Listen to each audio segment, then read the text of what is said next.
Got Your Back Pod Stream is brought to you by Mr. Dirk. From casual wear to suits and formals, Mr. Dirk helps you find the perfect fit with the right look for any occasion. Step up your wardrobe at MrDirk.com.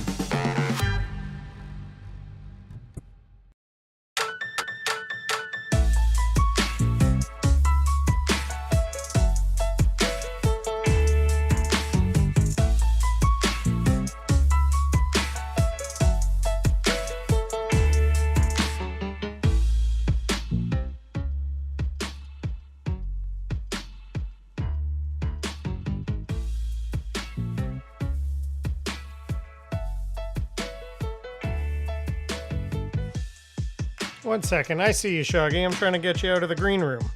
Let's go right into here. Now we'll hear you. Hey! Got me now? We do. Oh, you called it, buddy. You called it. People might not know. Right before the show, Zubie was like, I was kind of rushed. I feel like I'm forgetting something. And there we go. I forgot to make you Evan. Guest one. I forgot to make you guest one. Yeah, off to an Evan Bouchard-like start tonight, my friend. You and Bouch had similar starts to your evenings, I would say. Welcome to Got Your Back, folks. Yeah, listen, it was a tough night. Tough night, no question, for the Oilers, for the fans, having to eat another loss to the Florida Panthers. But, hey, it's just 2 points, right? It's just another game, and it's just 2 points. But definitely was a tough night for number 2. We'll hear from him coming up. Jason Strudwick is standing by. Rob Brown will join us as well. Chris will get his stuff together, and we'll be ready to rock and roll for a great show here tonight. As always, the pod is brought to you by Play Alberta, where it's always game time. Bet on sports, find your new favorite slot, hit the tables, play on a virtual table with a live dealer, grab your lottery tickets, and do it all safely with responsible gambling tools that help keep you safe. Deposit today and get a $50 free bet code, or with the code GYB12. So that is a $50 free bet with the code GYB12. Visit playalberta.ca. I am in our mobile Adrenaline Diesel studio, safely pulled over and parked while we get the show up and running. Now with an online store for all your diesel truck parts needs. Check out adrenalinediesel.ca.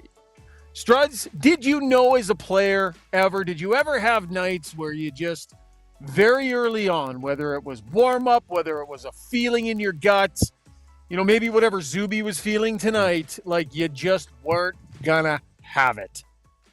Every human on the planet has had that day or multiple of those days. And Evan Bouchard had it from the drop of the puck and right through to the end. I have. And I rang the bell a couple times on -5 nights. And you literally do everything wrong. You go left, you should have gone right. You went forward, you should have gone backwards. You changed too early, you should have changed later. Everything goes wrong. Literally everything goes wrong. And it happens. Every human goes for it. Unfortunately for Evan Bouchard, and to a lesser extent his partner, Mattias Ekholm, it was on a really well-publicized, big built-up game of the Stanley Cup rematch from last year.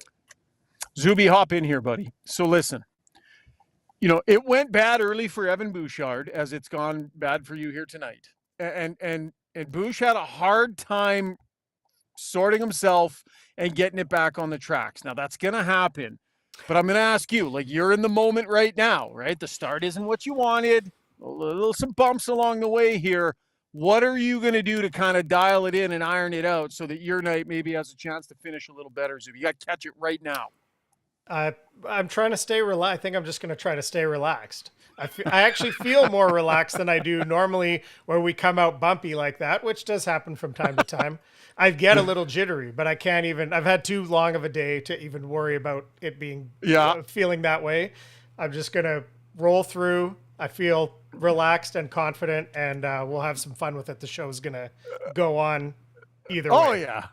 Somebody was saying tonight after the game, Struds, Bouchard, he's clearly been nicked up a little bit lately, right? I think nobody would have blamed him if he'd have missed a game after that awful collision. So he's playing a little bit hurt, a little bit banged up. And Zubie, I know you were a game time decision tonight. There was a chance you were not going to make it, but you were here with us, and he's grinding for us, Struddy. I love it. I mean, Will I go as far to say that Bouchard and Zubie had a Schweedy moment, or would I go that far? I'm not sure that would be fair or appropriate in this moment. But no, I think Bouch went Schweedy. They can see Schweedy from where they're at. He's just looping around center there. Yeah, exactly. All right, Zubie. Well, we love you. You do a great job, buddy.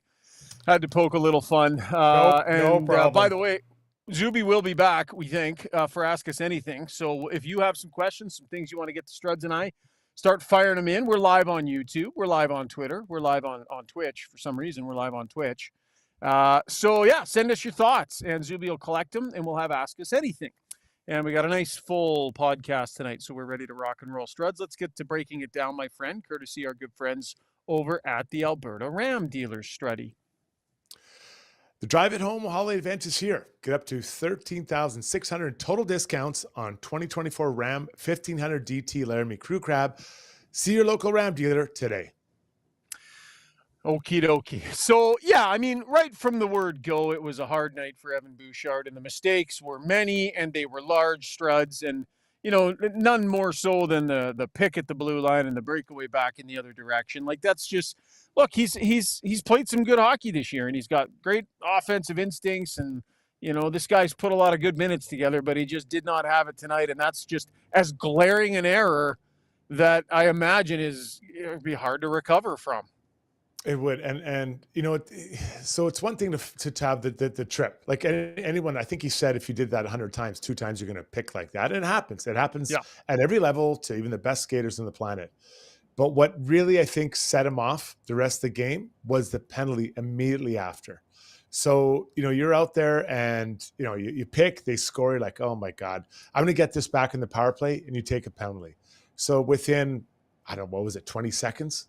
Of game time, you're really behind the 8 ball, and you really haven't even got a sweat yet. You can still hear the anthem singer's voice echoing around Rogers Place. So really, really, really tough start. And so it's really hard to get yourself back on track. And I can hear people, he's a professional athlete. He's going to make whatever, $9 million.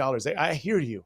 But at that moment, you're not staring at the bottom line in your bank account. You're trying to get yourself on track in a really highly emotionally charged not playoff game, but regular season game that feels like or could feel like a playoff game. So really, really tough sequence for Evan.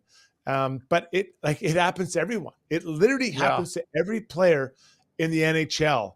But his today, and it was tough, and it unfortunately. You could really give the hockey gods the Relentless player of the game, because they were relentless on Bouchard and Ekholm today, relentless on not helping them out at all tonight. Yeah, and this is the thing. It's a high-octane game. There's lots of offense happening. So on a night where, not even punitively, but you might just consider, backing off the ice time a little because the guy clearly doesn't have it, right? That's what coaches do all the time, not even as a punishment. Like, Bouchard is a good player, and he's, had lots of good minutes this year. But on a night like this, you might back off. But for Chris Noblock, Struds, you need the offense. You need what he can bring. And we'll hear from Noblock in a couple of minutes about his thought process on continuing to roll Evan Bouchard out there, despite the fact that he clearly was having as tough a night as he's had in quite some time. We will get to the Weiss Johnson soundbox here real quick. We don't need to do the ad read right now, Struds. Let's just get to some Evan Bouchard post-game, Zubie. You guys have done a nice job lately limiting things defensively and stuff. Do you feel like maybe the last couple of games it's gotten away from you a little bit here, and why do you think that is? I wouldn't say it got away from everyone, no. Myself, maybe yes. So there's definitely work to be done there. You talked about this before, Evan, and you weren't shy to say, hey, I got to play better. So when you look at your game specifically right now, what do you want to improve on? Where do you want to get better? A lot of everything. Not acceptable tonight. Be better next game. Not comfortable to come out and stand in front of the media. The first question I asked him was just about how the night got away from him, and, he seemed to have a hard time getting it back, and he said, yep. I kind of made the classic reporter mistake of, just opening it up to like a one word or yes or no answer, Struds, but that's, and that's what he did. But then obviously there's good accountability there, and Evan Bouchard knows as well as anybody. But for Noblock, I mean, he just kind of kept going back to him, Struds, because you need Bouchard in that game. Yeah, the thing about a player of that level is that he can have, a bad period or two or whatever, but he can do something great in 10 seconds. And with all due respect to Ty Emberson or Stetcher or these two, and I don't want to just pick on them, but someone who's underneath, not as skilled, they don't have that in them. They can't do it. But this guy can make up for everything that's happened in the game with one play. And you're right back, and you're like, hey, well, yeah, he struggled today. There's no doubt about it, but he hit a home run in the 59th minute of the game, which he almost did. And we got the tie, we got the win, whatever it was. So I think we got to be clear, though, with Evan. This was a really, really, really rough night for him. Really rough night for him. But he's put really good games together this year. And so, the question from Gregor about, what do you have to work on? Like, I don't think it's so much that he has to work on his skating or his shooting or anything like that. I honestly think if I was Paul Coffey, I would come in after the game and say, buddy, you're a really rough night. I want you to go home, have a bottle of wine or whatever, go to sleep, wake up and flush this out. Come back with a good effort tomorrow in practice, whatever you do on, I don't know if there's a day off or whatever it is on Wednesday, and then come back Thursday, because that wasn't who you were tonight. Right. That's not the Evan Bouchard. Now, if he piles 10 of those games in a row together, it's a different conversation. But I just don't think this is something where it's like it's a stick handling or anything like that. This is just a really, really rough night that's hard to get back on track from. So maybe something went wrong today, right? Maybe, I don't know, did he get an fender bender, or did he couldn't sleep because the power is out? Like, I don't know, because something threw him out of whack. Or he just had a rough night, which happens to everyone. At least once a year, you have just a day that goes wrong all day long. Yeah, for sure. In anything you do, like us doing this show, 100%. How often is it we wrap up the show and one of us is just like, oh man, was I fighting it tonight, right? Like, we're not doing it on display on national television or in front of 19,000 live people. I mean, we got a pretty good audience. Yeah, but what sucks? Our tough ones, but it's funny. Like, Twitter is not the right place to look. Yeah, go ahead, buddy. Go ahead. No. You know what really sucks about it for him? There's not a back-to-back opportunity to come back tomorrow and have a good game, right? Like, I always wanted to just flush these games out by getting right back at it. You know what? Yeah, I had a tough night. I'm going to come back tomorrow. I'm going to just do what I do, and kind of get myself back on track. And yeah, you feel bad because of the media the fans. Then the media kind of gets on you because it's pretty clear. I mean, you're not blaming the game on him, but I thought him and Ekholm tonight had a tough night. Right now, to be fair, I didn't think that Gustav Forsling and who am I missing? The other guy. Which one? Ekblad. Sorry, how do I forget him? He was out there a ton. I didn't think they were great tonight either. But let's give some credit to the top lines and top players on each other's team and the pressure they put on those guys. There's a lot of good players on the ice tonight for both teams. They put tremendous amount of pressure on the D, and it does make it hard to play when there's that many good players. There's that much speed, that much talent, and that much pressure being put on you. Disappointing night to lose. Like, Bobrovsky was there to be had tonight, Struds. He was having a tough night, buddy, and he was there to be had for the Oilers tonight. Yeah, it wasn't. He wasn't at his best. It was one of those nights where you could just feel like, hey, kind of the last shot wins, and that it's not that Stu Skinner had a bad night, but it was just there was chances. And think back to Game 7. What was the final? Was it 3-1? There was no room. There was no chances. The one that maybe got away was when Connor got in the blue paint and was able to cash that goal in, which we've seen him do many, many times. So, just compare and contrast Game 7, the limited of offense, to tonight where it was just 11 goals. It was just, there was chances all over the place. So, bit of a big change there. So this is a night that I think that coaches just, they hate it. The fans love it. If your team wins, if your team loses, like, well, we saw 11 goals, but it was a really just a tough night defensively. You're right. Bobrovsky wasn't fantastic. But the Oilers, they could have won it. But they're just kind of the end. They just kind of fell apart. Like, you think about was it goal 4 and 5 or 5 and 6? Just tough. Those are tough goals to have the sequence leading up to those goals. Yeah, for sure. And we'll dig in a little bit more detail into, the other mistakes and what else went wrong coming up here as we continue on. We'll stay on Bouchard here for just a minute, and then let's Struds get to the Weiss Johnson soundbox, buddy. Yeah, the Weiss Johnson soundbox. Get your home holiday ready with Weiss Johnson. With any new furnace installed before Christmas, they're offering free duct cleaning. Whether your old furnace has given up or you're just looking to upgrade for a cozier holiday, they've got you covered, and your ducts too. Visit WeissJohnson.com for more details. Hit it. Weiss Johnson, whoa. Nice timing on that, Zubie. Zubie, do we have the clip of Noblock talking specifically about Evan Bouchard and continuing to go to him? Yes, without naming him, of course. But yes, we do have that clip.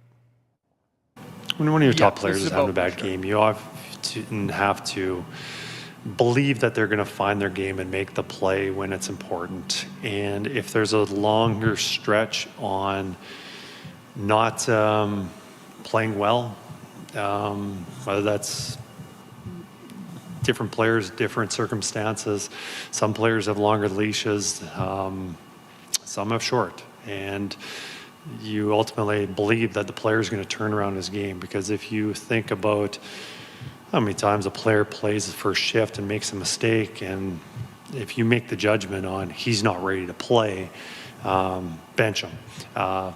Most often you're going to regret that decision, but it's not a black and white on the player. Yeah, for sure. Zubie, do we have Brownie ready to rock and roll? Yeah, he's here. Brownie? Okay. Hello, how are you? Hey, buddy. We've just spent the first 10, 12 minutes here talking about Evan Bouchard's rough night, and we're going to move on from that, but I'll let you chime in, Brownie, before we move on from that. Just what you saw tonight, and if, as a former professional athlete, you had nights where you just knew you didn't have it. Unfortunately, I had too many of those nights. It's funny, early in Evan's career, if he had a bad first shift or a big mistake early, it affected him the rest of the night. And then he seemed to get better and gain more confidence. But tonight, he fell. He fell. It caused the goal against, and that's fine. It's a mistake. It happened. It happens all the time. Players toe pick, they're down. What the bigger mistake he made was right afterwards taking the penalty. That's what really, to me, that's the bigger mistake. You fall down, you fall down. That's just bad luck. But to take an interference tripping penalty right afterwards and take your team off the power play where you could have scored to tie it and make up for the goal that was just given up, I think those two mistakes compounded, and I think it played on his mind the rest of the night because he couldn't make a pass. Like this was as poor a night as I've seen Evan have all season long, and it was with the puck on his stick. It wasn't defensively; it was with the puck on his stick.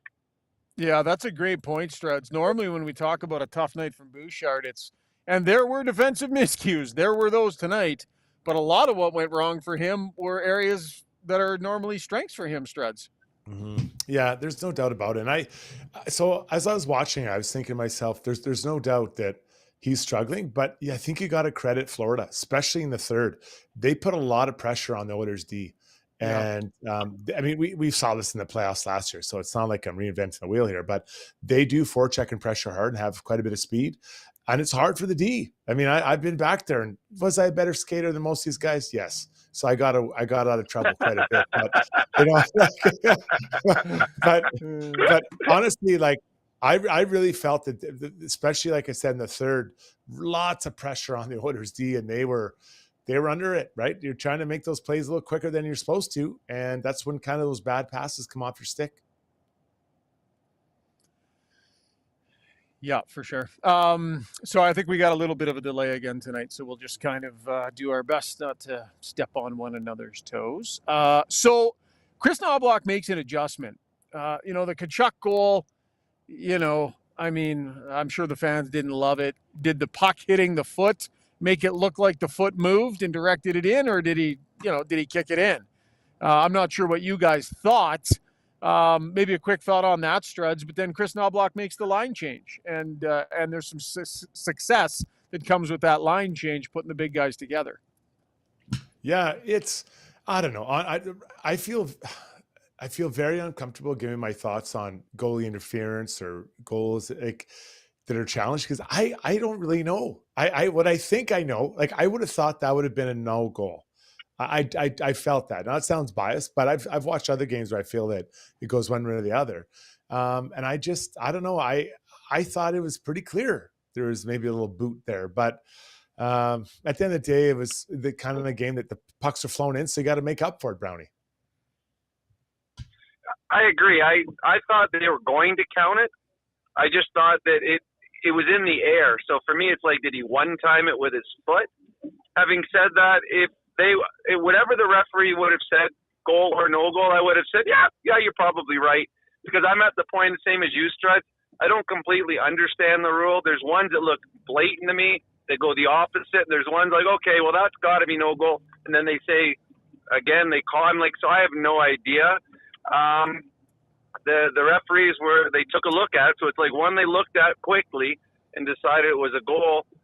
I just honestly, I don't know the rules anymore. I really don't. I thought I understood hockey, but sometimes with the new rules, I feel like I am like a 12-year-old just learning the game for the first time. Yeah. I mean, it's the foot clearly moved. I don't know if it was because the puck hit it or because he, moved it so that the puck ends up in the back of the net. But bottom line, the goal counts. I will say, though, they make the line change and they put the big guys together. Paul Maurice, we interviewed him before the game today, and he said what we've heard a lot of coaches say, which is, you're not going to shut those guys down. You can only hope to limit them. They're going to get their looks. And so Noblock makes this change, and Connor McDavid, I thought there were a couple of just fantastic plays from Connor McDavid there. How fast, he took the puck on his skate up to his stick with his head up, identifies the open man and hits him. Boom. And then the other one where he took the hit at mid-ice, dives and knocks it forward. Just a couple of beautiful McDavid plays and a couple of really nice Zach Hyman goals, Struddy. And then Hyman's night takes a turn. Yeah, so I think just while you're talking about the plays that I think you're referencing, those are playoff type energy goals, right? They're or plays, I should say, where you maybe take a little hit to make a play, or you're fighting. They aren't, they're beautiful in their own way, but they're not going to get on Instagram like some of Brownie's goals got on there. So it's I really like that. I like that approach by him. He understands the moment. It's tight out there. There's not a lot of room to move. So I think that's fantastic. But I think it should also be pointed out that even though they went with those lines, which was probably the right touch, the second line still found a way to score a goal. Not the most beautiful goal, but they were able to chip in. So that's been one of the things I think have stung the team in the past when Nuge goes onto the second line.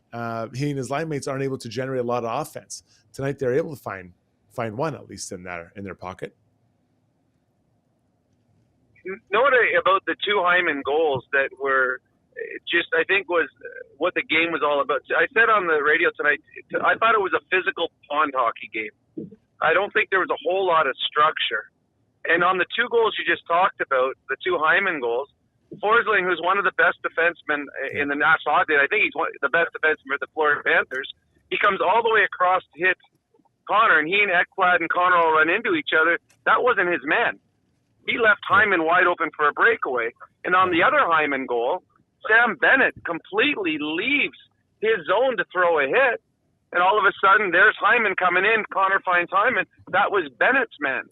So the Florida Panthers, though they won the game tonight, were not good defensively at all. And their goaltender was no good either.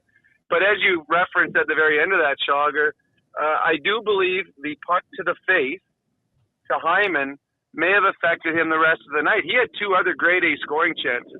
And I think when you go from a shield to a bubble, it changes your vision. It affects you. And he missed a grade A scoring chance one-timer for McDavid in the third period that could have tied it. And you're playing with pain, and you can't breathe because you got the tubes up your nose. It's too – because Hyman was feeling it. I do believe that the puck to the face and the bubble probably affected the way his game went the rest of the night. Okay, hold on. Zubie, you got hold the on. yeah let me screenshot there, jump in here. Zubie. Throw it up, Zubie. Yeah. So this is what I believe. I'm sure that getting from visor to bubble makes a difference, but I think the bigger issue is your nose going from a baby potato to the biggest baked potato you can find, twice baked. Like, look at that. That is a monster of a nose. When they showed it, I was like, oh my God, like imagine how uncomfortable that would be. That is a huge baked potato, twice baked, that was all sitting on his nose. He's trying to breathe. That's a problem. That is not easy to deal with. So Jason Gregor, when we saw a close-up of it, he sits close to me during the games. Did he text you tonight, Struds? Because he leans over and he goes, Shogger, text Struds and ask him if he lent Hyman his nose for the third period. But he has a small head, so my nose would look big on him. Like when they showed it, I was like, wow, like that is a shocker. Yeah, that would be, because it'd be like there'd be more weight there, the pressure in your nose. Like I actually never broke my nose when I was playing, but I got it clogged up and stuff, and it feels so heavy. And you couldn't breathe. Like it feels like stuff's falling out. Like it's not fun at all. So the fact that he came back. Yeah. Is he the relentless player, Struds? Is that who you're going with? Oh, 100%. Not even like I had that one. I got that tattooed on my arm. Do you want me to do it right now? Oh, I think he might have frozen, so we could go to that if you want, straight up. Okay. Shogger might have froze on us. All right, well, let's do the Relentless player then, if that's the attitude he's going to take. Brought to you by You Can Use Services, an Edmonton charity relentless in helping young people rise above life's challenges. From mental health struggles to finding a steady job, they offer the support youth need to build brighter futures, connecting them to employment opportunities, equipping them with essential life and work skills, and providing free on-site counseling to ensure their success. Visit youcan.ca to donate today. Yeah, guys, I'm telling you, it's Zach Hyman. As soon as I saw that, like for the average person sitting at home, you have an injury to your nose like that, you're missing work. And I get it. You're not. Oh dear. Brownie, it's just you and me, because when I went to kick Shogger, I kicked Struddy kicked. Okay, well, since I'm the one talking about it, well, it's a good point about what Struddy's talking about, trying to breathe. So all hockey players, watch them on the bench after shift. They're exhausted. We all nose breathe. Like we all breathe through our nose when we're on the ice. But when all of a sudden you got your nose is broken, you got the two things shoved up your nose. Now you can't breathe properly. Your eyes are always watering. They're constantly watering the rest of the night. You're in pain. You've got a headache, and then you throw that bubble on your face. That is a tough way to finish a hockey game. There is absolutely no doubt that he is the relentless player of the game. You know what? One thing that they should have done more, when he came back to the bench to start the third period, I think it was the third period or the second period, I can't even remember. But when he came back to the bench, and they did a very quick shot of him on the Jumbotron, and the fans started to cheer, and then they went away from him. I would have left it on him for 15 seconds. Let the place go crazy. Let everyone know he's on the bench. That would have jacked the entire building up. I think they went away from him too quickly because half the fans hadn't even noticed he was there yet. But no, that's a great pick for a relentless player. I don't know if every sport a player comes back and plays the remainder of the game like Zach Hyman did. So good on Zach Hyman. There's no doubt about it. Like just think of what someone in a regular world that's not a professional athlete. You take that off the horn, you're missing a lot of work, right? And I get it, like for good reason. This guy missed a few shifts and he was back in there after getting that baked potato done. Like it's crazy that now they're not playing it. Yeah. Have you ever seen a guy in the dressing room get his nose refixed? Like I played in Pittsburgh, and Kevin Stevens got his whole nose was on the other side of his face. So they called about 6 of us into the medical room, and we all go, okay, you're going to lay on Artie. What do you mean? You're just lay on him. So guys are laying on his arms, his legs, everything. Yeah. And then the doctor comes in and readjusts it. You can hear the cracking when he's readjusting. Yeah. It is the grossest sound. I still have PTSD from that, listening to that sound of a doctor doing it. I imagine there was some adjusting of the nose of Zach Hyman tonight. Oh, that horn. Good thing he's got a couple days to feel better, right? Brutal. You good to go, Shoggy? Yeah, sorry, boys. He's back. My phone, I had it up on the, my phone holder, but it's on my vent. And it's a chilly night out there, so I had the heat cranking. Right. I actually overheated my phone. My phone gave me that, temperature warning, and it completely crashed on me. So if you guys were worried about my well-being, I'm sorry. We carried on. We carried on. We lost our Zach Hyman. We just kept plowing through. Yeah. Well, I'm back. So we got the giant nose and all. Yeah. Hey? Yeah.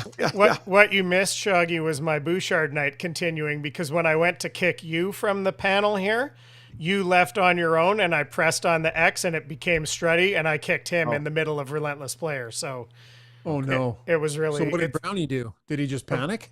Oh, are you kidding? Brownie rolled with it. He just picked up where Struddy left off. Talked about how bad it sucks to play with a broken nose when you're breathing heavy already, and we got Struddy back, and it was Brownie's pretty seamless. Eh? Oh yeah, I've noticed that before. Brownie has actually had to step in a couple of times. Struds, he actually does probably as well, if not better, than you in those moments. Yeah, no, there's no doubt. He's been doing it longer, right? He's been doing it a long time. Mike Smith says, "Hey, Shogger, you do know you can close off that one friggin' vent, right? Sheesh." Nod to Chris Farley. Good Lord, he says. Yeah, thanks for that. Do we want to do we've only broken down half the game. We still got the second half of the game to break down, so we'll do that in our next segment. Zubie, you want to do the poll right now? Yeah, let's do it. All right, let's do our poll, brought to you by DeBoer's Golf Shop and Fitting Center. Holiday deals have arrived at DeBoer's with savings you don't want to miss. 50% on all in-stock clothing and footwear. Stocking stuffers galore, including Titleist Pro V1 and Strixon Star golf balls are on sale. Or for the golfer who has it all, give the gift of choice with a gift card. 25 years of experience they have. They've got my picture back up. Oh, yeah. I love it. I love it. Check them out at DeBoer's. What do we got for a poll tonight, bud? Oh, a little help from Brownie on the poll tonight. He had a good idea. We thought there's enough negative going on around the team, so let's talk about something positive as Dry scored again tonight, and maybe he's going to walk away with this one. But the question is, who do you think ends up winning the Rocket Richard Trophy, finishing the season with the most goals this year? We took Leon and Kaprizov. They're tied with 22 right now. Reinhardt and Braden Point each have 20. We just put Sam Reinhardt in here, and we put other, as you can write in if you've got a favorite, or maybe there's some big Austin Matthews fans out there who think he's going to explode in the second half and get back in it. But basically, we got Draisaitl, Kaprizov, Reinhardt, or other with your write-in vote. And I think this is going to be pretty one-sided, but maybe who finishes second will be interesting. I like it. Do you guys think do you guys think we know what Oiler fan thinks? Do you guys feel like it's Leon's going to run away with it? It's pretty tight right now. Brownie? I don't think Leon will run away with it. I think Leon will win it. I think what we've seen, we know how incredible Leon is. I mean, he's top 3, top 4 players in the world. So we know that he's going to be there. I think Reinhardt has moved into a superstar mode now over the last year and a half, and continued again this year. And he's on the Stanley Cup champions. He's going to be there at the end of the year goal-wise. But what I think is Kaprizov, what he's doing is MVP material. He's scoring 22 goals on the season. He plays by himself most nights. He doesn't have someone setting him up. He doesn't have a Barkov or a Kachuk or a McDavid or a Hyman. He's on an island most nights, and the fact that he is in this conversation shows you how good a superstar he is in the National Hockey League now. Yeah, and that might be the reason he drops off a bit, right? Just he doesn't have the same talent around him. Yeah. Noel Rinsky chimes in and says, at Got Your Back podcast, at the risk of getting benched, this poll might be Bouchard-esque. So Noel Rinsky not feeling it on the poll said, Zubie, you're in one tonight, buds. You are in one tonight. You're just gonna keep grinding. Yeah, that's all I can do. before we go to break, we have something a little different that I want to tell you about. If you are finishing off your Christmas list and you have a Swiftie in your family, weren't able to go to the concert, obviously, because not everybody can. If you want a chance to just get your family together and go have a night where you listen to, Taylor Swift songs and dance and have fun, there's actually a pretty cool production I want to tell you about. It's a little different. So the story of Taylor Swift is on February 28th at Edmonton's Jubilee Auditorium, a storytelling concert featuring Charity Eden from Dallas. I've actually heard her. She's really good. Like the quality level is really high. There's a live band, great stories and music that is super catchy. The story of Taylor Swift, February 28th at the Jube. Tickets you can find at ticketmaster.ca. And hey, nope. You can even go see it. Oh, how we doing, Zubie? It's continuing. Yeah, we're into the darkness now. There we are. Don't worry about it. If you don't have the video, we had a little bit of video to roll with that promo, but it's okay if you don't. I have it, but I do. I'm gonna play it later. I had it still set up as a sound on tape, so this is this is my Bouchard night for sure. Yeah, no problem, buddy. It's all good. But anyways, if you have to finish off your Christmas list and you got a Swiftie in your family, you want to go have a night to enjoy it, February 28th at the Jube, and tickets available at ticketmaster.ca. Okay, quick break. When we come back, we got the rest of the game to get through, so plenty more still ahead on the show. Brownie, are you at home? You going to head inside, or where are you at, buds? I'll be home in 5 minutes, so I will go off air and I will join you in about 5 minutes. All right, can't wait to see your smiling face, buddy. Assuming Zubie can get you into the show you're in so one sweet. piece. See ya. We'll be right back. With over 18 years in the industry, Kelly Zaretsky and her team at Blue Summit Accounting deliver client-focused solutions and financial guidance for success in a simple and comfortable way. Whether it's for corporate or personal needs, Blue Summit Accounting can help with taxes, estate planning, financial services, bookkeeping, and more. Get in touch today. Email bluesummitacct@gmail.com or call 780-416-9662. At Gallery Dental, we believe in blending exceptional care with artistry to create the perfect smile for you. From routine cleanings to advanced cosmetic procedures, our team is dedicated to providing top-notch care in a relaxed and comfortable environment. With state-of-the-art technology and a passion for perfection, we ensure that every visit is a positive experience. Join the Gallery Dental family and let us help you achieve a smile that you'll love to show off. Contact us today at secolandentistry.com.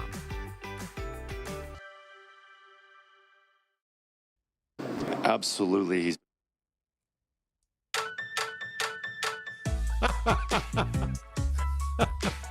I love it. I don't want to talk about Welcome back to the show, folks. Zubie, how are we doing, pal? How are we doing, bud? You're fighting through it. I love it. You're fighting through it, pal. I'm still fine. I still feel fine, but it's not going well. All right, time now for our takeaways, brought to you by Martin Motorsports. Riding season is here. Ride in style this year with a new snowmobile from Martin Motorsports. Right now, they have 0% financing or cash rebates available on select Skidoo and Lynx sleds. Start your winter adventures with Martin Motorsports. Visit them in-store or online to view their in-stock inventory and find the right machine for you. Okay, Brownie will be back with us in just a couple of moments. So you're getting some love on the stream. Gord Parchewski, who I believe you know, said Zubie just shot the puck over the glass. Starting over at 61 says Bouch and Zubie devaluing their next contracts on the same night. Oh, yeah, that's a terrible idea. Yeah. It is a negotiating year for you too, Zubie. We're in our negotiating window. So all of these things will be factored in, my friend. I like JL saying, is Steve warming up in the bullpen? Yeah, that's awesome. I have to bring in the lefty, yeah.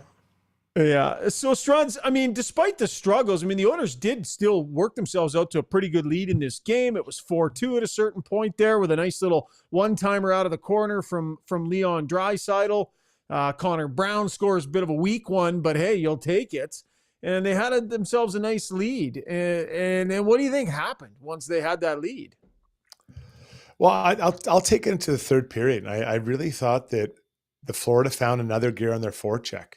and that really challenged the Oilers. You think about the one where Jeff Skinner gets hit by the bench, and that seemed to be disruptive as the Oilers are trying to change and some other guys are coming on.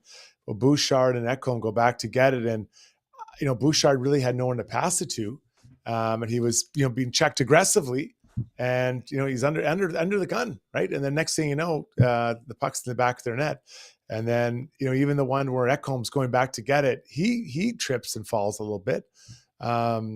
And Reinhart gets it and aggressively attacks the net in a pretty fancy shot off the side of Skinner's head.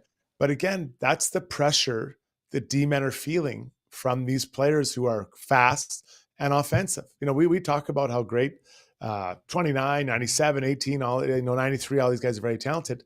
Those guys are pretty good. Reinhart, Verhaeghe, Barkov, who wasn't in the lineup, they're talented, skilled, and fast as well. So that's the pressure I thought that the Oilers it was tough. They really made it hard on him in that third period, Shog, and I believe that was ultimately that proved to be the difference in the game. So they did fight back again. Like even after Florida comes roaring back, and they put a bunch in there. The Reinhart goal that you talked about, Kapanen ends up scoring an even strength goal, kind of jamming away at the side of the net there. Like the Oilers they had some fight in them. They kept fighting back. What did you make of the 6-5 goal there, the eventual one? Well, it's, the puck goes to the right of Skinner, and Bouchard's going over there, and Connor McDavid goes with him as well. And I think it was Verhaeghe left all by himself in front. So there was a bit of duplication on that check there. And, to leave a fairly good shooter alone in the slot by himself, that's at that time of the game, that's a pretty big misassignment, and he didn't mess around. He just buried it. So yeah, that to me was that's a bit of the pressure, but it's also just a misplay by your top unit players. Yeah, Panthers are one of the most physical teams in the league, right? Like I think their hits percent 39-21 were the hits tonight. There's some talk about Florida's physical play here on the YouTube stream being super noticeable tonight. Do you think it made a difference tonight at all, Struds? Hey, Brownie.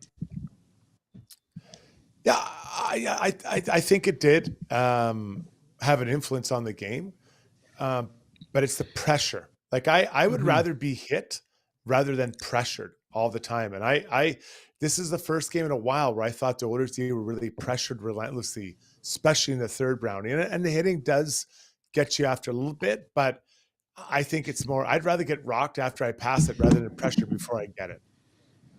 Yeah, I agree. And actually, if you look at it, the Oilers had their most hits in the third period. And that's when they got outscored the most. They had 10 hits going into the third and had 11 in the third period alone. They became more physical. Florida, the problem with Florida sometimes is they run around trying to hit. I mean, the one where Forsling coming across in the neutral zone to hit McDavid turns into a breakaway. Bennett trying to run across to hit Draisaitl turns into the Hyman breakaway. So sometimes going out of your way to make a hit hurts you, but that's how they're made. That's a team that they play on the edge. Sometimes they cross the edge, as Greer did tonight. But I don't think the physicality. I agree. I don't think it affects the Oilers that way. I think that they pressure you, and you have to make your decision much quicker. And I think at times the Oilers struggled with that, and certainly Evan Bouchard did. I mean, he iced the puck about 8 times himself tonight, and he was under pressure and tried forcing plays. So I think the physicality plus the speed of the Florida Panthers helped them win the hockey game. Bouchard iced it a few times when he wasn't under pressure too. Like true. He just a simple tape-to-tape pass he was struggling with tonight for sure. Brownie, what did you think of the Struds and I talked about the hit on Skinner? That was a bit of a turning point there, right? They end up scoring right away there. What did you think of that hit and that sequence there? I had no problem with the hit because the puck was in his feet. The response from the Oilers, though, they just kind of forgot about the game. They just stood at the bench. They didn't change, so the players couldn't jump on. There was a big kerfuffle in front of the bench. They're all holding on to each other. In all honesty, I think the Florida Panthers had too many men on the ice because there was 3 guys standing at the bench. There's 3 guys in the zone. But I just think it was a poor response from the Oilers. And Chris Noblock talked about it because it was a bad line change. There were numbers in the offensive zone for the Florida Panthers. Now, again, Bouchard turned the puck over, and that created it. I mean, that was just a bad play by Bouchard. But the Oilers, you can't look for retribution in a close hockey game.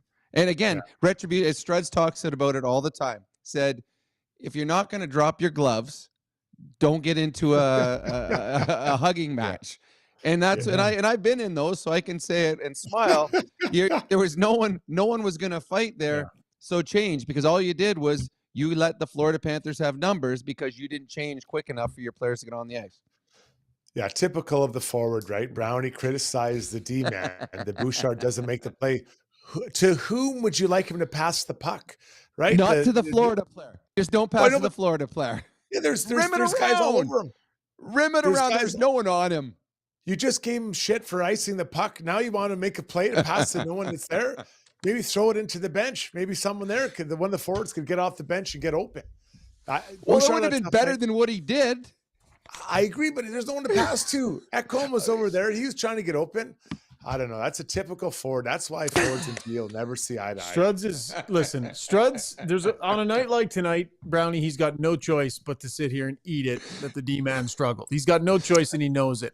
But he does have his limits. You can only push him so far, and then he'll start pushing back, and that's what's happening right now. Listen, I criticized Bouch on a few of the plays, but that one there's two guys on him. What do you guys want him to do? He's on Lamar Jackson. He's got to rim. No, he's got to rim the puck. He's got to rim the puck around the outside. He turned and went up the boards into two guys. Yeah. On that play there, he's got no play. Rim the puck, and if it goes all the way down on icing, fine. But he chose to try and beat two guys on the boards. He lost control of the puck, took a bad turn, a big turn, and then all of a sudden it's a 2-on-1 in front of the net. So no, I disagree with you on that one. Bouchard cannot take that puck into trouble. He's got to get himself out of trouble. Sometimes you punt. And on that one, if he would have iced the puck, it would have been the right play. As senior member on the pod, Struds, you get last word on this. No, I unlike some members of the pod, I don't have to have the last word. I've made my case, and I'll let fair. People decide. That's fair. For anybody who wasn't listening to our last show, it might have been brought up that when I get into an argument and feel like I'm being ganged up on by mom and dad here on the show, I tend to like to have the last word because I'm the host and I can. So that is something that I'm trying not to do, though I still disagree that I do that. And you still got the last word in a conversation you weren't even in on. I did, didn't I? I asserted myself and got the last word. I'm actually with you on that one, Struds. I'm a little more like, he made a lot of mistakes, but that one to me was, I'm a little bit more on your end there. Okay, we got any more sound, Zubie? Did we have anything else that we didn't run? Did we have another Chris Noblock clip on, because guys, I mean, it's 2 games in a row here. You got Vegas where he said he didn't like how much they were giving up. And then you got all these goals against here tonight. So a team that had really kind of buttoned down on a lot of the defensive things that were going on.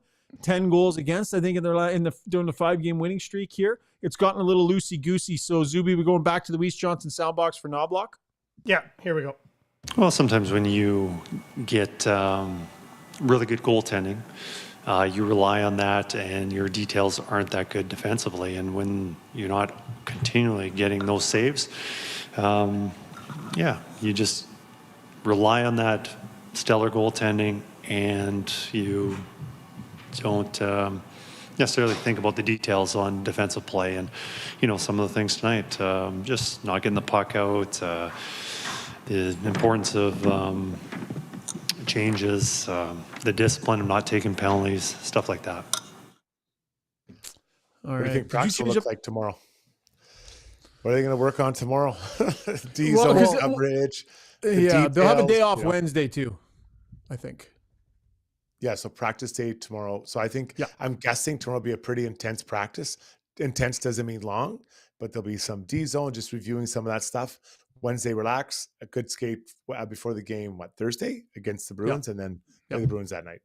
Well, the game Saturday, I know it was at 6-3 was the final. That was not a 6-3 hockey game. The Vegas Golden Knights played really well in that game. That was a game where Skinner was way better than Hill. Hill was terrible in that game. And the Oilers gave up a ton of grade A looks in that game. That was not a very good defensive game for the Oilers. It was a win that was masked by poor goaltending in the other end. And then that's where Noblock's talking about. It carried into tonight. They were not good defensively tonight. So that's back-to-back games that they gave up way more chances than they given up in the 5 previous games.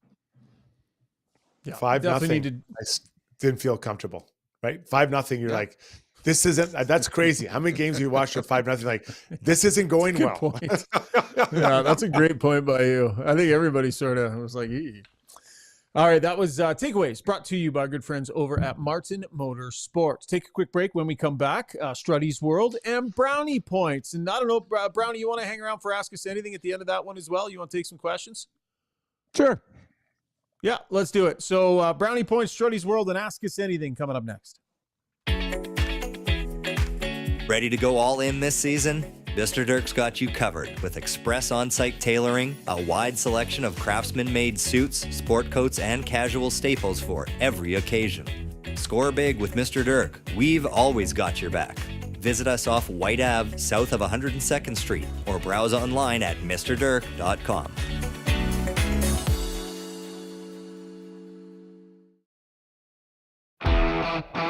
Specializing in heavy-duty commercial truck powertrain repair, performance, tuning, and part sales, Adrenaline Diesel's professional team is ready to assist you with all of your needs, from the simplest oil changes to engine conversions, overhauls, and engine modifications. Featuring an all-new online parts store and machine shop to manufacture, replicate, or repair parts, visit adrenalinediesel.ca. When you make a mistake, heads should roll. It's not right. And I'm here. Someone has to put their foot down. Now that I say it out loud, it does sound a little crazy. God, I look good.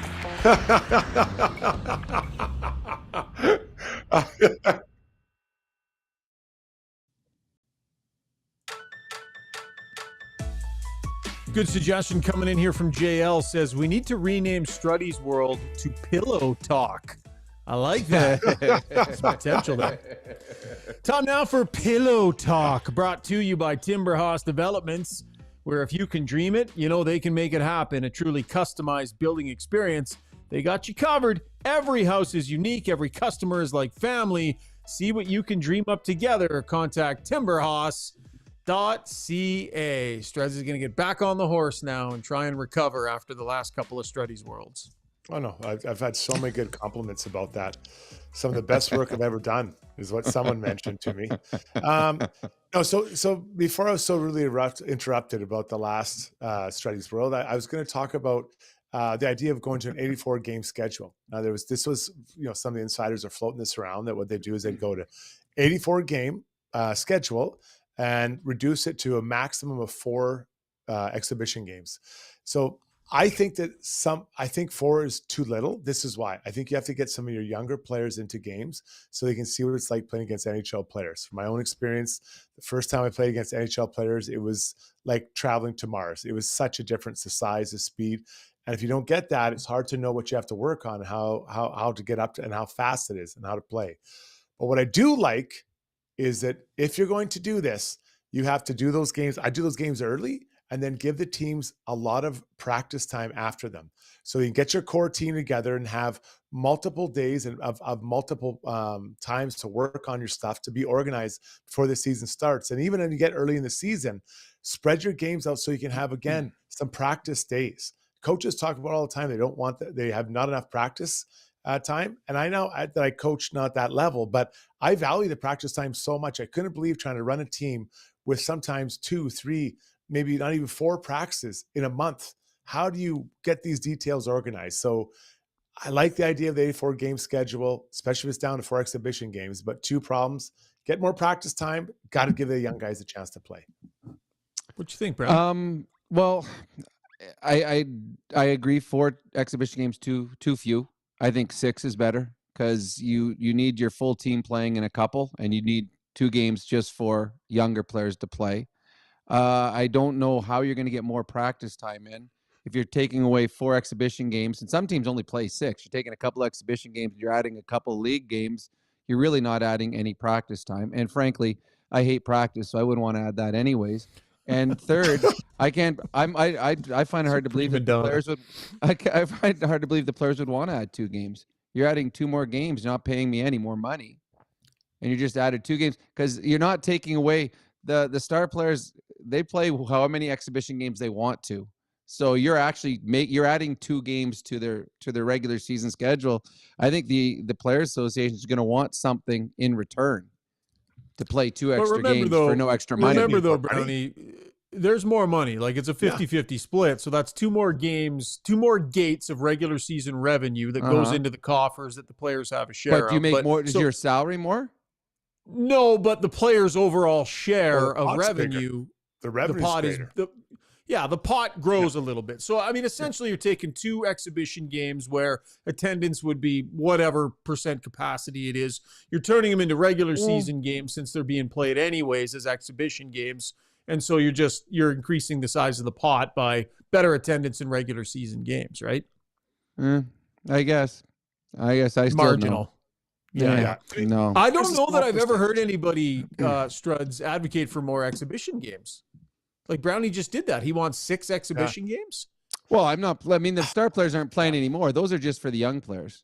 Yeah, the young star players aren't getting any more games. They do need them. I agree. And because the first 2 games are going to the young players. So now all you've got are 2 exhibition games for all of your players. When are we going to have? When is Raphael Lavoie going to be able to show that he can't play in the National Hockey League if he doesn't have an exhibition season? Let me throw this out too. You know what they should do? Maybe is you have 4 regular games, and then 1 is a split squad day. So it's like on whatever. Every team has to play a split squad game. And that way, though, you get your young players into either each get a game. Then after that, you cut down a lot. Then you have 4. That might be the way to go. So now that's 5. We're talking 5 games instead of 6. I guess it's 1 more because those young kids. It's so I just can't tell you how important it is to feel that. And Brown, I'm sure the same way. It's 100%. It's not even close to the NHL. Not even close to it.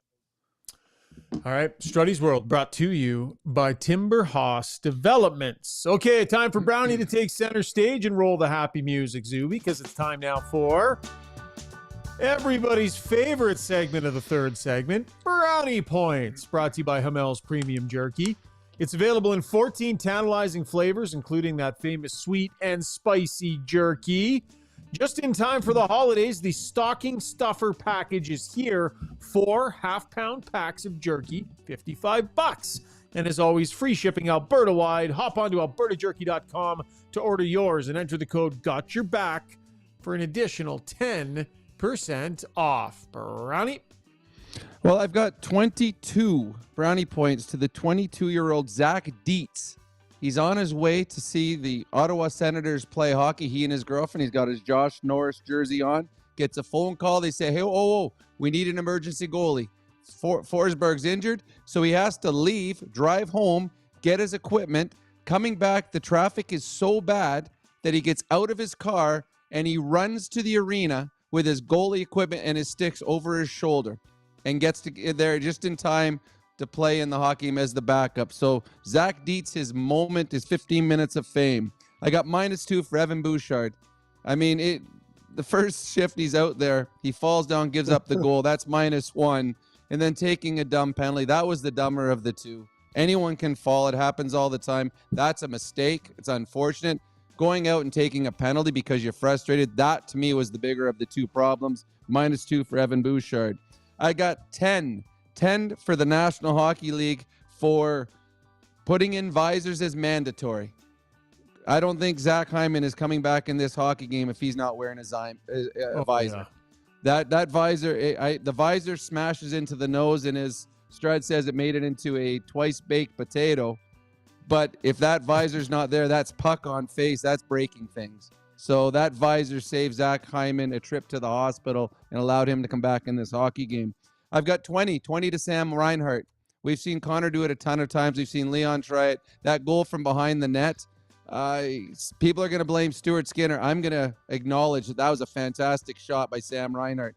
If you watch the overhead, there's 1 Florida Panther in the Oilers zone. There's 4 Edmonton Oilers. He had no play at all. I'm going to shoot it at the goalie's head, and it goes in. That is a goal scorer's goal. Good for Sam Reinhart's 20th of the season. And the last one, and it's my favorite one. Struds wasn't at the game. He wouldn't have seen it. Schauger, I hope you did. I got 19 brownie points to the young girl on the Jumbotron that had the sign, Merry Christmas to everyone except Kachuk. That's a gooder. I missed that. It made me laugh. I was laughing in the press box. Okay, that's funny. Good on that girl. Yeah. Well, I asked him today after the morning skate what he thought of the Amazon series. He said he watched every second of it. Like, what a classic villain in that thing. The one. Then I said to him, you play the villain well, but do you think that will even add to it here in town? Or, you kind of expect that. And he goes, well, I don't know what they think of me here, but I know they love me in Florida, and that's all I care about. So he had a pretty good answer to that. But I just remember that Amazon series, Matthew Tkachuk, like Stanley Cup champion, floating in his pool. He's got his arms up on the floaty, and he's like, yeah, they have pools in Edmonton. Like, just the classic villain Struds. And the Florida Panthers come in and just stick the knife in a little tonight. If he came to Edmonton, Oilers fans would love him. They'd build a statue to him. But he is hard to like. His face, you just want to punch it, right? He's just got that face. It's incredible. Well, it's funny. Darnell Nurse took 2 dumb penalties tonight. The tripping one was dumb. The mouthing off the referee was dumb. No, that one was good. He got his money's worth on the 2-minute elbow penalty on Tkachuk. That was a hard elbow. That was a hard elbow. Yeah, he definitely got his money's worth. Okay, we got Brownie for a few more minutes, so let's get to Ask Us Anything. Thanks for hanging in, Brownie. Love having you for this segment. And the people love getting questions to you guys. Brought to you by BJ Electric Supplies, founded in 1976. BJ Electric Supplies is a full-line distributor providing quality wholesale electrical products for use in industrial, commercial, and residential settings. Proudly owned and operated in Edmonton. Visit bjelectric.ca. Zubie, hop on in here, and you can direct the bulk of these at Brownie and Struds. And I'm going to go fill up some water, and I will be back. So have at her, boys. All right. Sounds good. Okay. Red Kryptonite says, I'm not going to throw this entire loss on Skinner. He's been really good lately, but man, it's frustrating that this game is the one he drops a stinker. We touched on Stu's play a little bit, but what did you guys think of his game tonight? Was it bad or unlucky or somewhere in the middle? Brownie? I think neither goalie had a good game tonight. I thought Bobrovsky really struggled. I thought the goals against him were even worse. But no, this was an off night with both goaltenders. This was probably a game that maybe a 3-2 hockey game. Had the goaltenders played as well as we normally see them.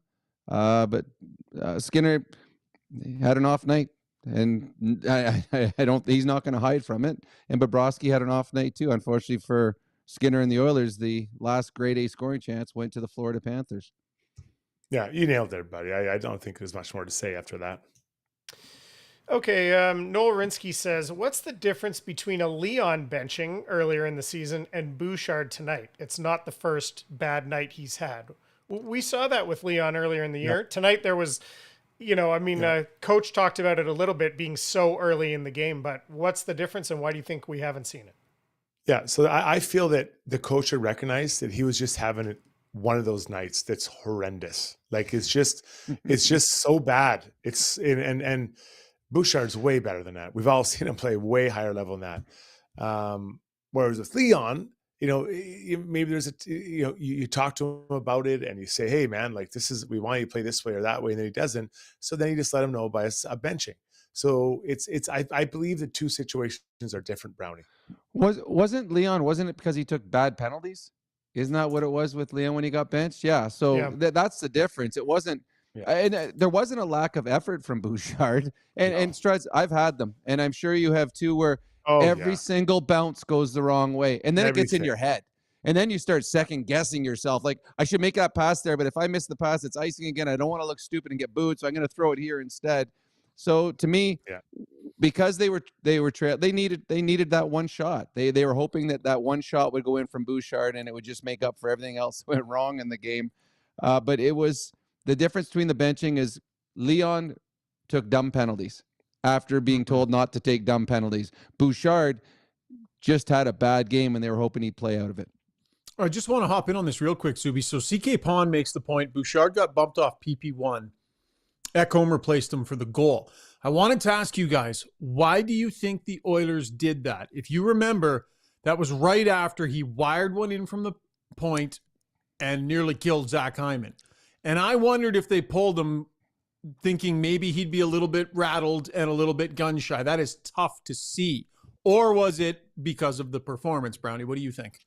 I think it's because he hit that he hit Hyman with the shot. It would rattle me. I mean, Bouchard or Hyman left the ice. There was a ton of blood. Like, you didn't get to see the blood until he left.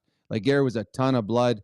I think maybe he's gun shy, and B, I think it might have affected him. Like, you just shot a puck, hit your friend. Yeah, seriously. And let him settle down. And it's not like you're putting out a Bob Slug on the bench. You got Ekholm to put out there. So, I think they just let him settle down. I thought it was a really good move. And, as most of Noblock's things do, it worked out as they scored. Mm-hmm. D. Montgomery asking, with this being the Stanley Cup rematch and all, do you think it's possible the teams got themselves too hyped up, maybe out of their normal routine, and it just ended up being kind of an unusual game? Could that have had anything to do with it? I think there might be some, but you got to consider these teams have just played in the Stanley Cup final against each other. They've played in much higher stakes than this. And not to disrespect a game in mid-December, but it doesn't have the same as Game 7 in the end of June. So I think they were probably excited for the game. I think they're ready to play. But I think both teams just, were a little bit kind of sloppy, a little bit out of their normal way of playing. So no, I don't think they would have hyped it up that much in their head, Brownie. I agree. I think the Florida Panthers played with a little more urgency just because they've come off back-to-back shutout losses. I think they needed this game more than the Oilers did, simply because they haven't played very well as of late.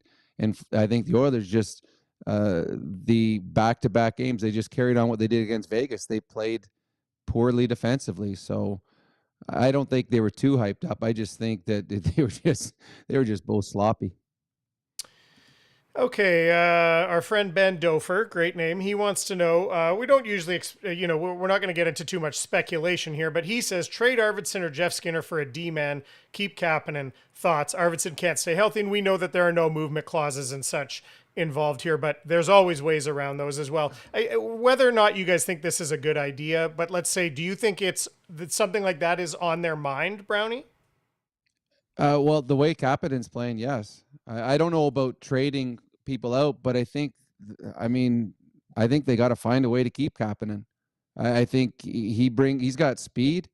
They trust him. They put him in situations that show that the coaches trust him more defensively than other players. And I know that Schauger said that Derek Ryan with the face-offs and stuff, but Derek Ryan's ice time has been going down. Mm-hmm. I don't know if it's Ryan or Skinner or someone. I can't see them moving on from Kapanen the way he's playing right now. Yeah, it's just tough, Struds, because they just don't have the centers. Unless you're willing to play Nugent Hopkins or Janmark in the middle as well. It's an issue of not enough centers, Struds. But the one thing though, Schauger, with that is they've started now Henrique with Nugent Hopkins on the first penalty killing, and even if he's a left-handed centerman and on a right-handed side, they're still putting Henrique out there instead of Derek Ryan. So I just don't know how you can get rid of Kapanen the way he's played. Yeah, because Kapanen is the type of player you're probably going to have to trade for at the trade deadline to add more depth. So you have him. So I think instead of giving up a second or third, well, a second might be a bit much, but third, fourth, fifth pick, you have him on your team. Figure out how to keep him. I agree with you, Brownie. Well, the other thing that's relevant too here, guys, is that Kapanen is showing if you put him next to Leon Draisaitl, right, he can bang the odd one in and look half decent. I wonder what he's going to be able to do on a fourth line or a third line when he's not playing next to that player. What will his game look like? Can he keep driving it and be as effective? He's shown he can play with good players. And Arvidsson, I think, will end up going back there, Brownie.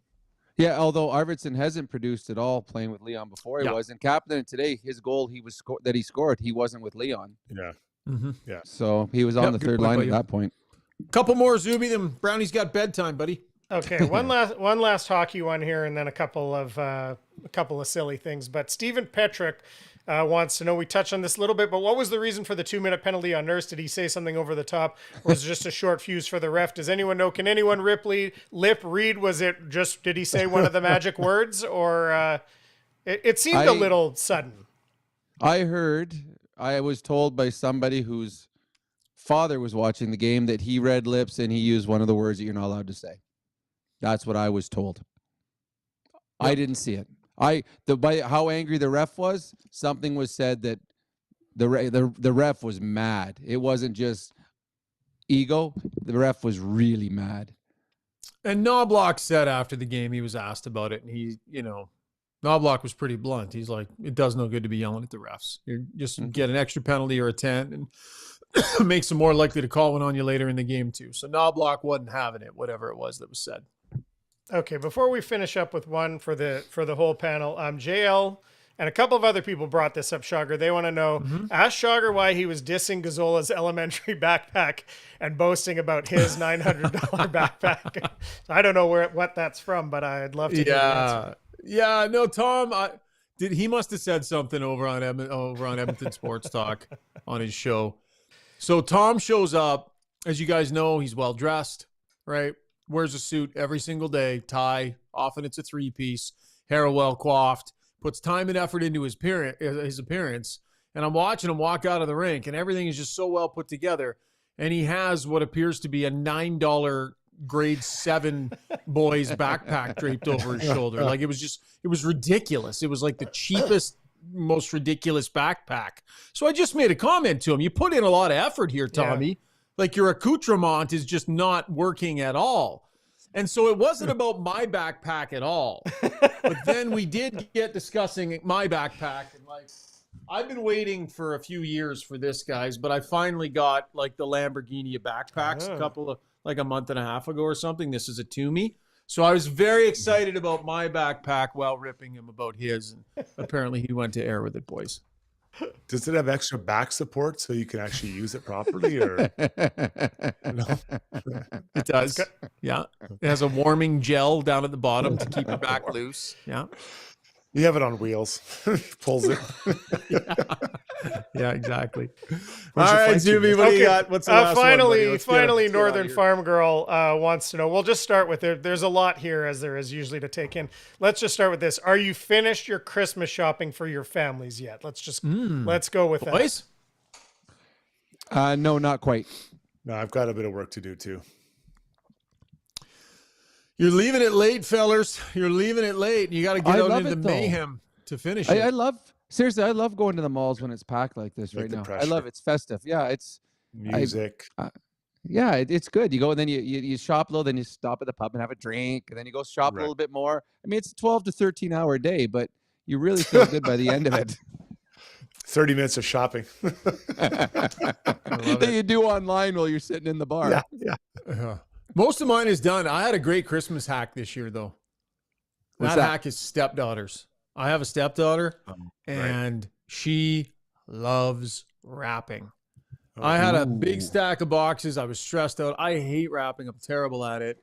And I was like, Ella, come in here. So she looked at the stack. I'm like, how much? She gave me a price. Done. And she loved every second. All my wrapping done. Never even had to think of it.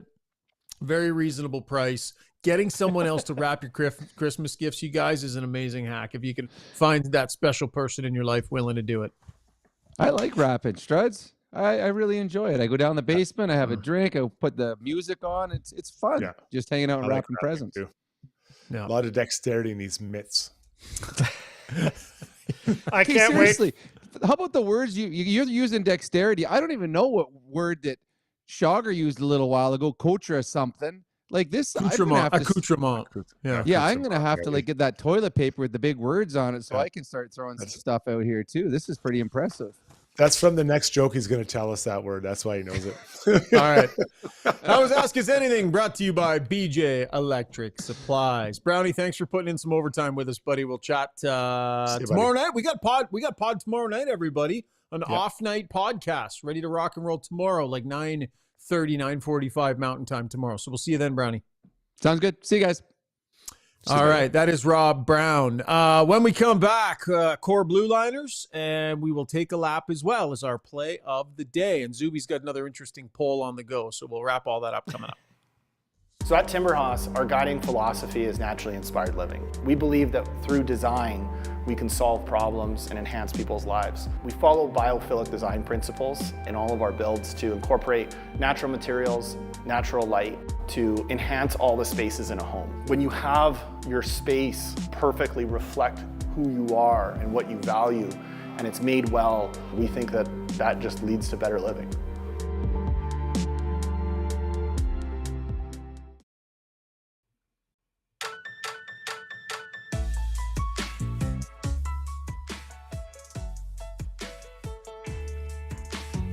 All right, time now for our Core Blue Liners segment, brought to you by HSE Core Services. If you're a small to medium-sized business, HSE Core has your back when it comes to health and safety compliance.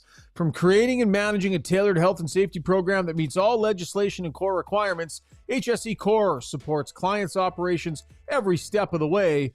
Visit www.hsecor.com for more information. Struds, a look at an Oiler Blue Liner tonight. Right. We haven't touched on an Oiler for a while, and Mattias Ekholm was the subject of this today. Now, his partner had a tough day, and sometimes when your partner's struggling, it can also affect your game because your plays intertwine. So let's not think about so much for tonight. But generally speaking, when I think of Mattias Ekholm, I think of him being in the right place all the time and a great stick. So I think the right place, the right time is easy one to figure out. But he's got a long stick and it's heavy. And doesn't mean slashing people. What it means is that when he goes in to take someone, he usually gets a little bit of body, then he gets stick on puck and knocks pucks away. You also see him with his stick in the lanes, just getting in the way and that big blade kind of just knocking pucks and getting players on the run. Then he's able to, once it's chipped up, he's able to win that puck with his strength and then make a quick play, whatever that play is, to his partner up the ice, whatever it is. But those are the two things when I think of Ekholm that stand out: his positioning and his heavy and good movement on his stick. He definitely, he struggled tonight for sure, Struds. There were some tough moments for him as well. He and Bouchard, they shared in it a little bit. And you're not talking about just tonight. We're taking a big picture look at these blue liners. I wondered when they made that trade, like how much drop-off would there be in Ekholm? We had a few years left on his deal. It'd be interesting to see kind of which way it goes.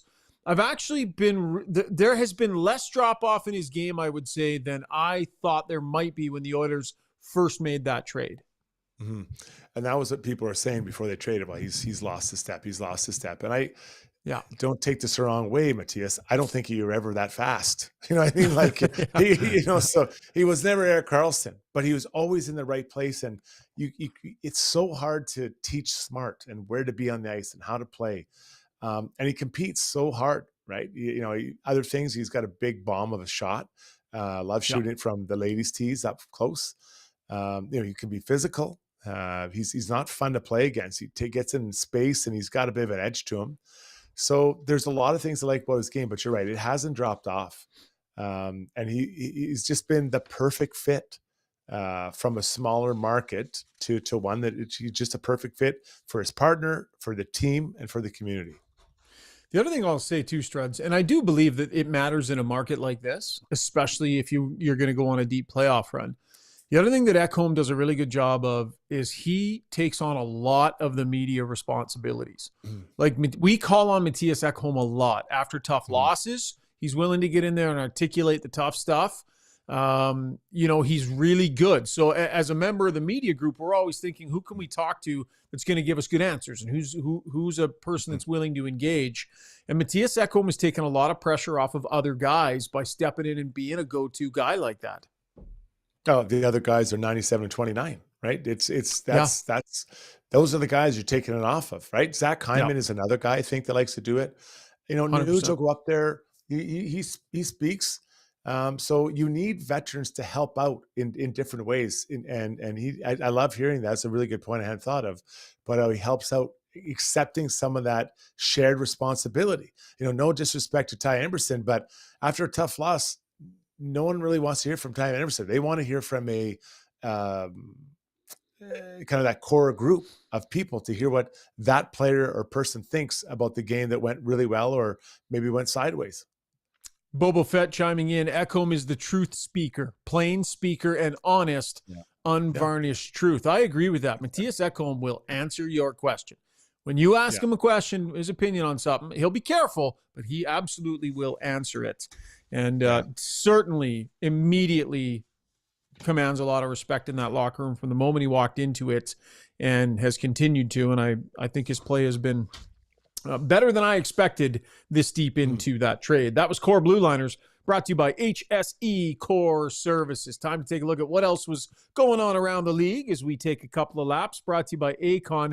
150 years in the construction industry, one of Canada's original leaders in heavy industrial contract. They are proudly operating right here in our community as well, and they are looking for workers. So if you're looking for work, or if anybody that you know is, visit acon.com and click Join Our Team. You will see all the jobs they have available across the city, across the province, quite frankly, across the country. That's acon.com and click Join Our Team. Where are we going?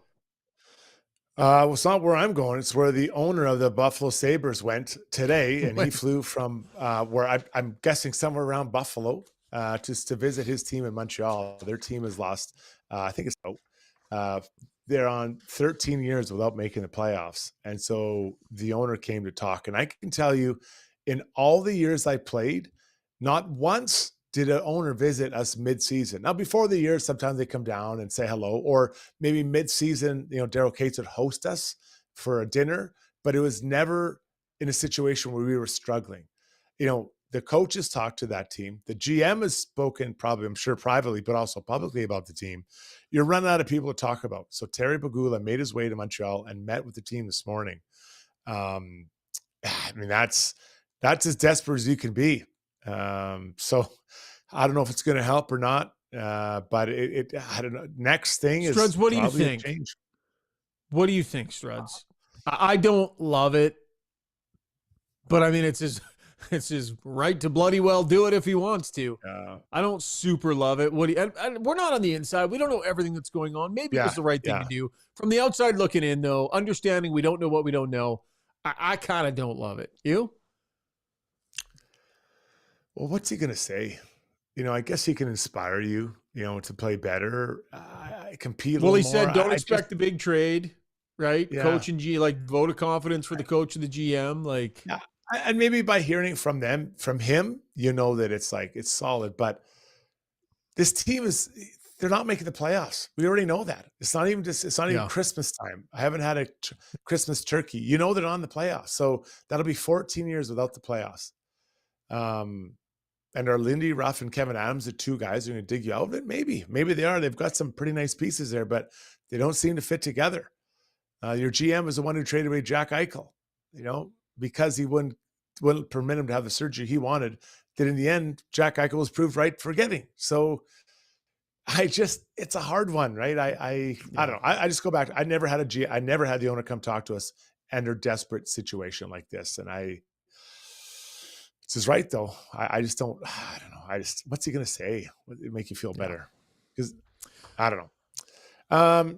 Next point, Ovechkin goes on the road with the team to Dallas to practice with them.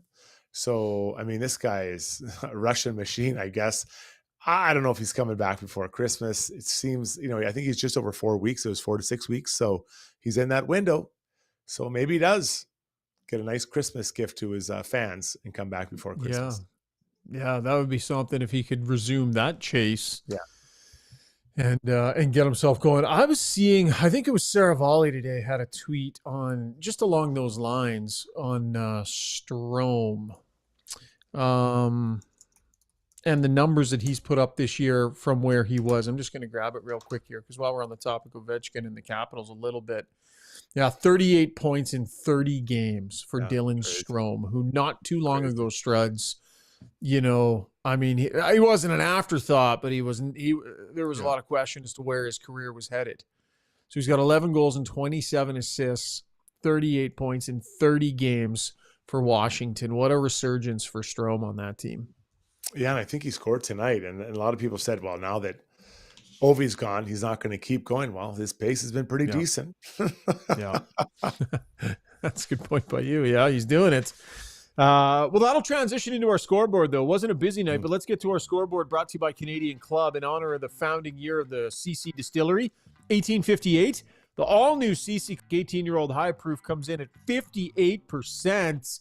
It is a full-bodied whiskey, aromas of caramel, toffee, spicy vanilla, and rich oak, with a butterscotch finish that is oh so smooth. Struddy, not a ton of action out there. No, just a light night in the 3 games. You know what happened with the Oilers in Florida, but Stars hosted the Caps, and they won 3-1, and that snapped the Caps' 10-game road win streak. Pretty impressive by them to get that done. And then the Canucks, they win 3-1 against the Avs, and Kiefer Sherwood had a natural hat trick in that one. I love this guy. He's got 11 goals this year. He's having a hell of a season, and he's annoying to play against.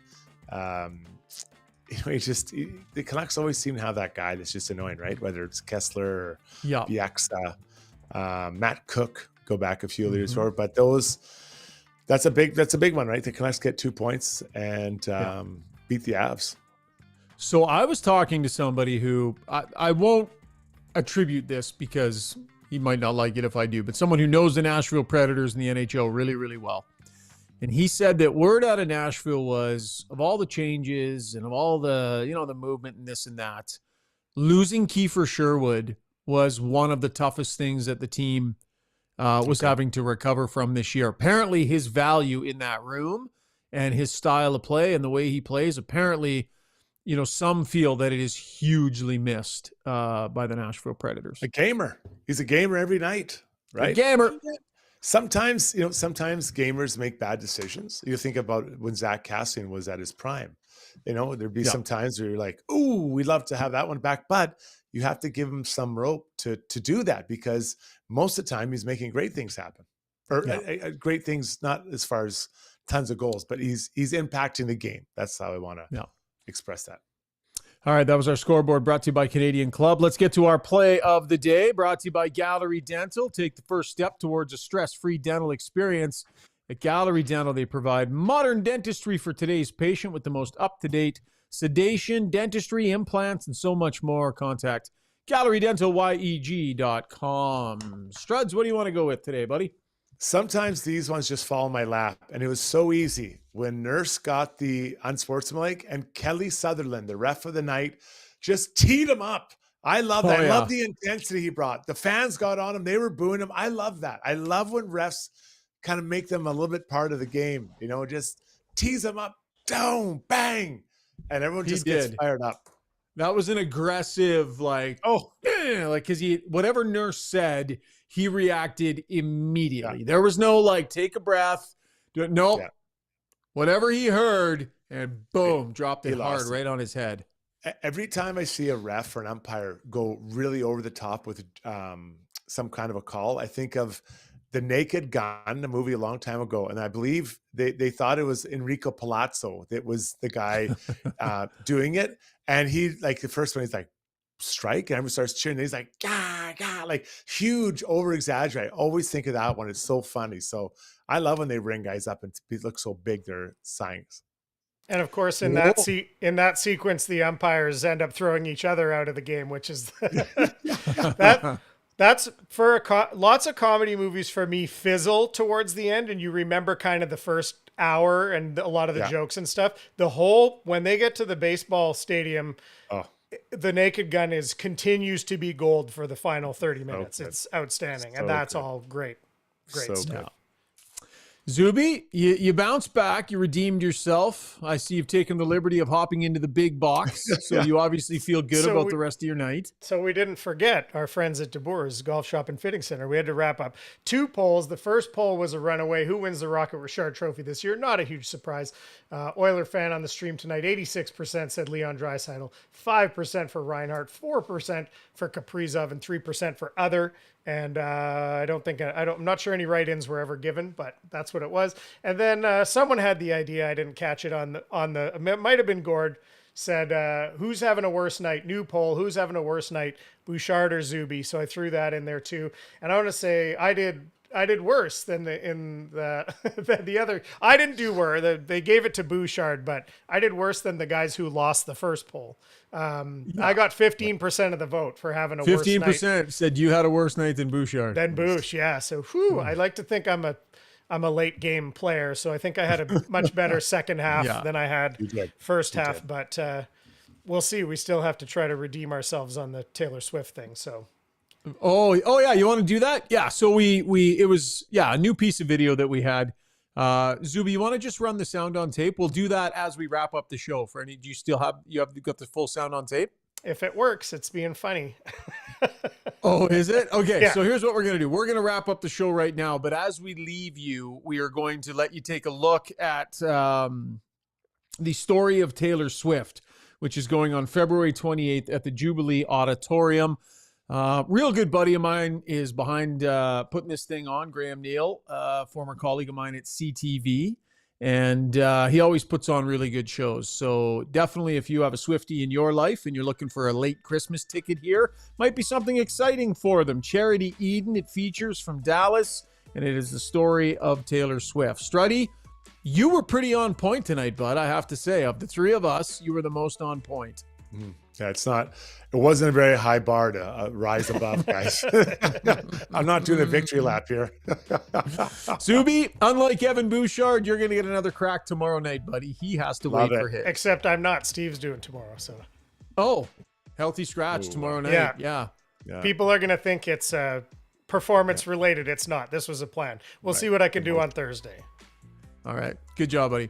And thanks to all of you for joining us on the live stream. Fantastic numbers again tonight. Great involvement. You make the show better, and we thank you for joining us. Love you. Really happy to have you along for the ride. As we wrap up tonight, Zubie with a chance to totally redeem himself by giving you a closer look at the story of Taylor Swift. Once again, February 28th at Edmonton's Jubilee Auditorium. See you, everybody.